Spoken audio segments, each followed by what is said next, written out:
y'all, I'm Rev Mimi, and I am here with another spiritual snack. Today, we're going to continue with our theme of prayer. There's a ministry here at Kingdom Fellowship that's called the Push Ministry. And if you're familiar, you already know that it stands for Pray Until Something Happens. It's basically a ministry dedicated to praying without ceasing, praying without stopping. That ministry speaks to one of my favorite parables. It's found in the Gospel according to Luke chapter 18, verses 1 through 8. And basically it details the plight of a persistent widow, a widow who lived in a town that was ran by a very unjust judge, right? And he did not fear God, and he did not care what people thought. And so he would have been the last person to move on behalf of this widow who needed justice, who was seeking justice. But what she did was she kept banging at his door. She kept knocking. She never gave up. She kept saying, "Judge, I need you to step in. Judge, I need you to grant me justice from my adversary." She never stopped. And Jesus shares that parable. He shares that parable because he wants to tell us and remind us and encourage us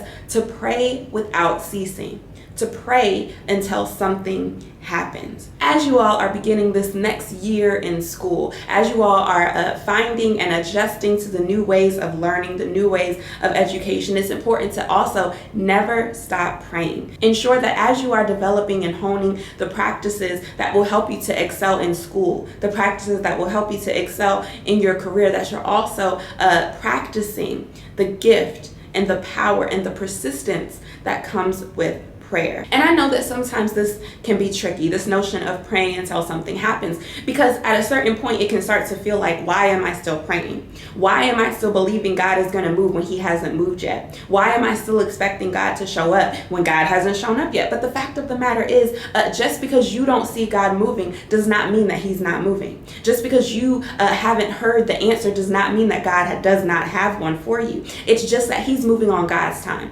And that's a blessing, because we want God to move on God's time, because God's time is so much better than ours. So don't stop praying.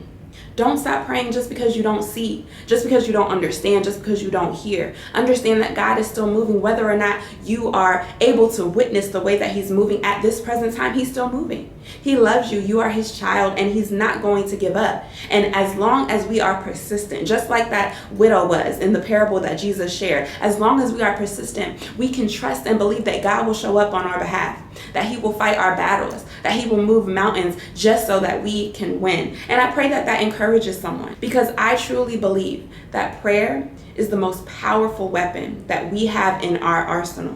God gifted us with this power. And the only thing that we really have to do is seal it in the name of Jesus, and then watch God move. That's all I have for y'all today. Stay popping, y'all, and be blessed.